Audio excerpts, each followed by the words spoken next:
repents, forgive him. And if he wrongs you 7 times in one day and returns to you 7 times saying, I am sorry, you should forgive him.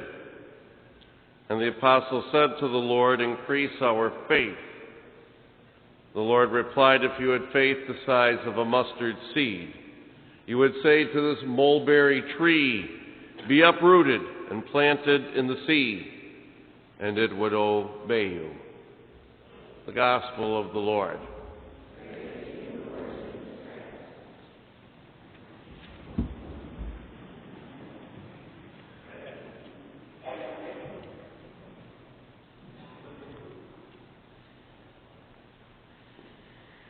So a simple question to begin. Who ever helps mom or dad cook in the kitchen? All right, a good number of you. I used to do the same thing. Now, how many of you like to cook yourself? Who does something? Okay, I'm gonna pick on the older people first. Not the adults, not us older people, but we had a few hands come up in the upper grades here. What do you like to make? Pasta? Do you make your own sauce? No. That's okay. I don't either. But, so you make pasta. Is there something that you do to your pasta that you really like? Not really. You just throw the pasta in the boiling water, right? What do you have to add to the boiling water? Salt. And what else? A little bit of oil, right? So it doesn't clump together. How much oil would you put in? Not a lot, a little, right? Put a little, not a lot. All right, somebody else raised their hand that they like to cook. We'll come to you guys in a minute. I got to pick on the old people first. Okay, what do you like to make? Bacon and what? Venison burgers. Hunting season. All right. And how do you make them? First you got to shoot the deer. Yeah, that has its help. That's absolutely true.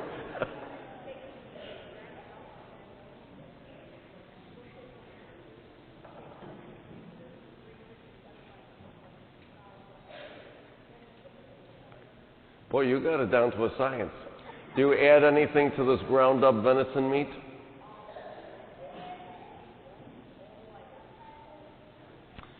So you need the bread bits to make it stick together.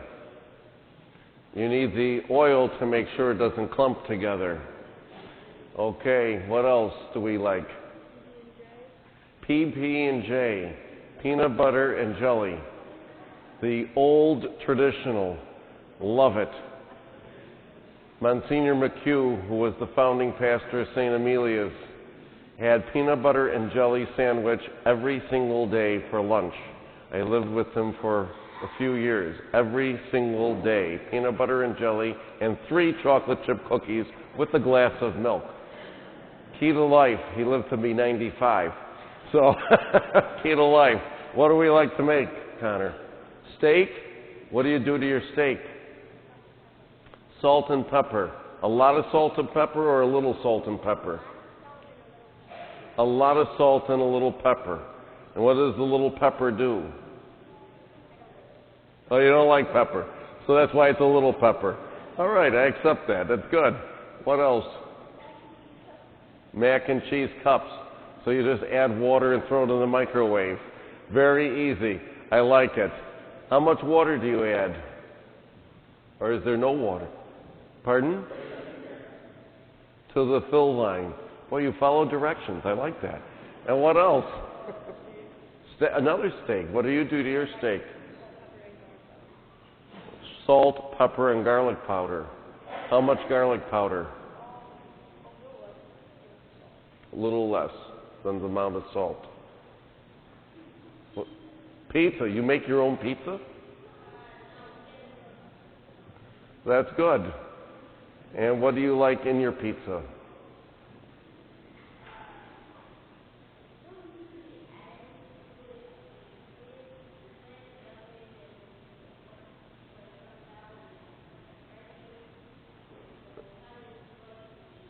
Excellent. Excellent. Last two words here. You cook fish? Very nice. What do you do to your fish? What do you do? Fillet them? Do you add anything to flavor it? Not much. Do you like the natural flavor? All right, but you add a little something. What do you add? You don't know why? Why? Oh, your friend gave it to you. All right. What do we make? Ramen noodles? Nice. What's the problem with ramen noodles? Lots of salt. Lots of salt. At your age, it's okay. It's old American standard, hot dogs and hamburgers. And what do you do to them? Put them on the grill. Okay.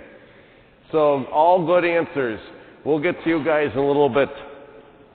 Simple little thought. When you cook, and who all helps mom or dad cook? Sometimes when we cook, we add just a little bit of something, and it changes the flavor in a big way, right? I bet if we added the whole canister of garlic salt to the steak, we wouldn't probably want to eat it, would we? Just a little bit. And just a little bit changes the whole flavor. So everybody understands that, right? So that's one of the points of today's gospel, that just a little bit of something goes a big, long way. Does that make sense? Just a little bit can go a big, long way. Now, I want you to think for a minute. Jesus isn't so much talking about cooking, all right? And he uses the image of the mustard seed, which is the smallest of all seeds, but it grows to be a big bush. We can use a little bit of garlic. We only put a little bit of oil in that water when we're cooking the pasta. You don't want to put too much oil in the water, just a little. And we put a little bit of salt. We don't put the whole canister of salt in there, unless you're having ramen noodles. That's got a whole canister of salt. Just a little bit goes a long way. I want you to think for a minute, what is something you can do that is little that can grow to be a real big thing? And I'm going to give you one example. Saint Mother Cabrini, St. Francis Xavier Cabrini, who we celebrate today, she was one person, right? Do you know what she did? Who knows what she did in her life? Anybody know? Do you know what she did in her life? Or you got an example for me from yourself? So hold your example. I'll come back. Anybody know what Mother Cabrini did? Mother Cabrini did what? I'm sure she did cook some food for the poor, but that's not what she was most known for. This one lady started a religious order of sisters, and this one person founded 67 schools and hospitals. How many of you think that's an awful lot for one person to have done? She began 67 schools and hospitals. One person did all of that great work, right? And we need to think, well, maybe if we do something simple, we will have it grow to something big. Now, we got an example. Think about it. What's something small you think you can do that will grow into something really big? Pardon? Kindness, right? To be kind, right? And to be kind to somebody can really grow to be something real big, right? What else is something we can do that's small, maybe, but it grows to be something real big? Wash the dishes, right? We need that at the rectory. The dishwasher just broke. But yes, you can wash the dishes. Maybe you do some little kindness that mom or dad didn't ask you to do, but you do something to help them, right? And that can really grow to something big, right? Beautiful. What else? You could make dinner for them, and we have some good recipes over there in the upper grades. So you can make dinner for them. Help them, right? Right? To be thankful, right? We got Thanksgiving coming up soon, and sometimes we forget to be thankful. How many of us have had somebody do something or give us something and we kind of forgot to say thank you? Yeah, sometimes that little thing is very, very important to say thank you. I know in my life I remember everybody who sent me a thank you note, and I've saved most of them. And you know what? I also remember those who didn't send me a thank you note or say thank you. I remember that. And that little kindness of thank you is so very important. What else?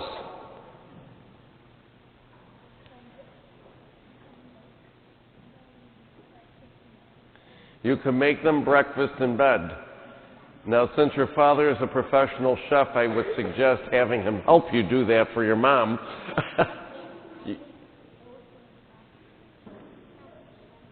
Okay, good. Yeah, you don't have toast and coffee yet. Okay, good. You can make breakfast in bed. An unexpected treat for our parents, maybe, right? What else can we do? Massage them. Now you're starting to talk. Okay, what else can we do? Yeah, just to say good morning. Now I'm going to pick on everybody because I go down the hall in school and I always say hello, or I say good morning, or I say good afternoon. And I don't always get one back. I don't always get a hello back. So that little thing is very important, to say good morning to someone or to say hello to someone. And when we don't, that's also a big thing that can maybe grow into not such of a good thing, right? Right? So very important. We're going to come back over here, and since you are supporting both Mr. Allen and Mr. Diggs, we'll let you answer.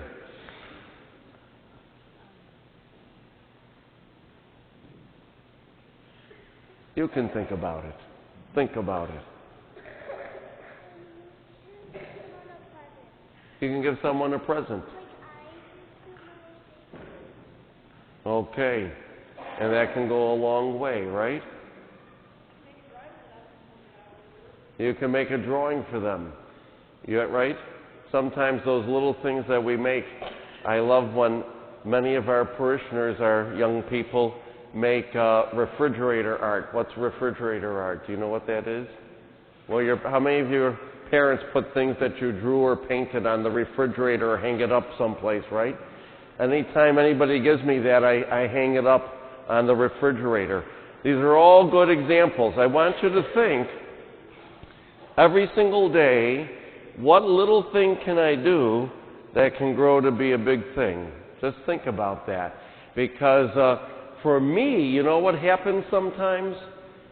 Sometimes the very first thing that happens to me in the day turns into the whole direction that day is going in. If some really small but great thing happens, seems like the day is an awesome day.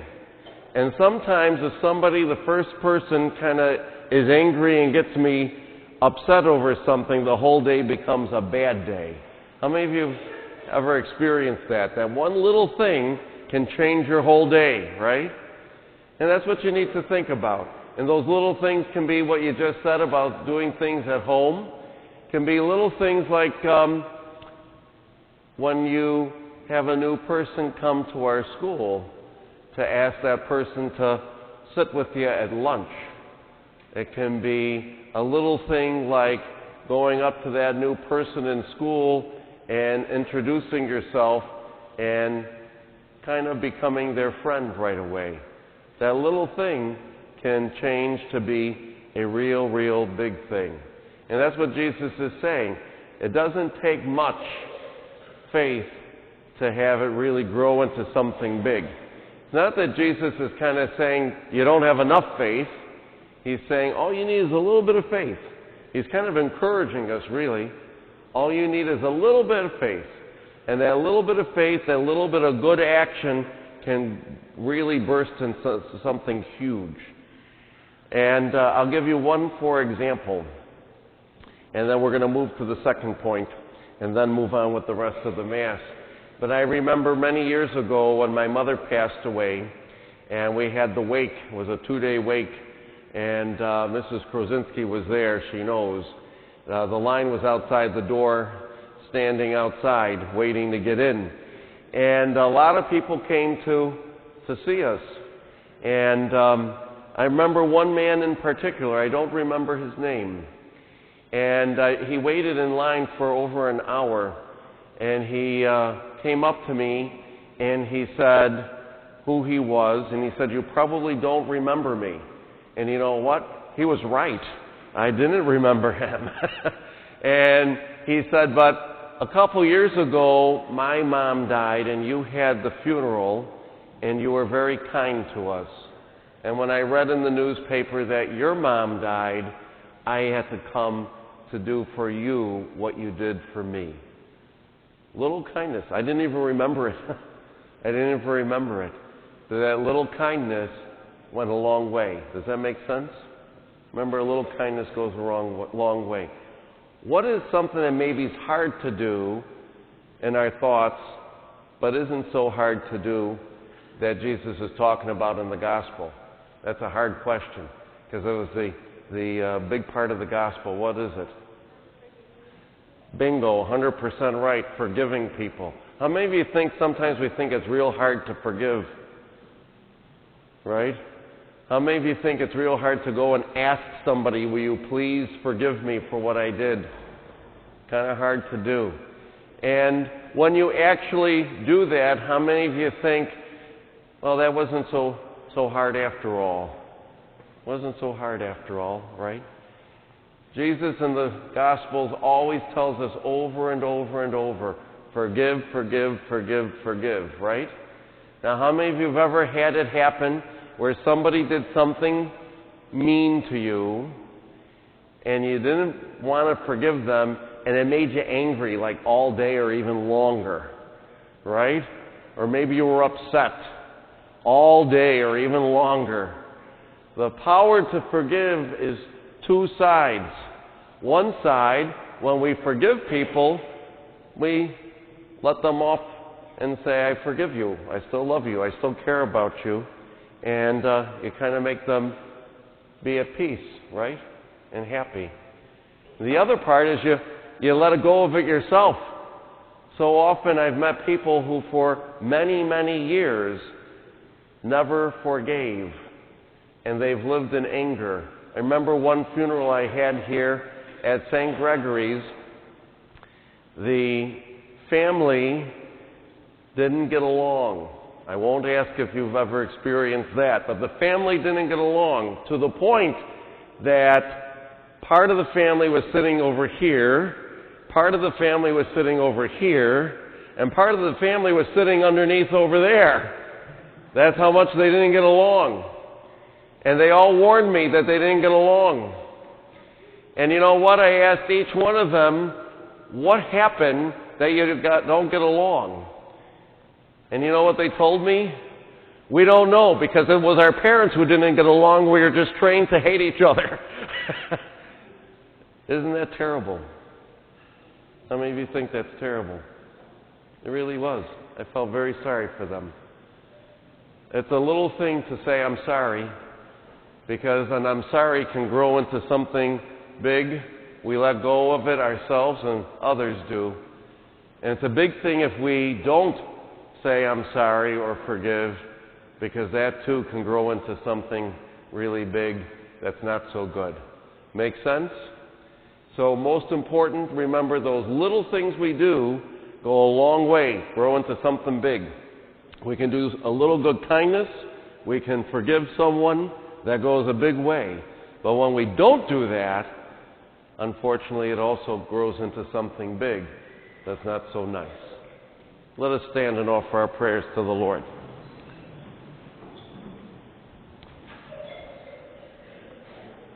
Heavenly Father, we come before you knowing that all of the small things we do in our life can grow into big things. Help us be about those small acts of kindness and love. Help us be about those acts of forgiving one another to allow that to change the world. Please hear our needs and petitions and help us on our way. Our response will be, Lord, hear our prayer. Lord, hear Lord, hear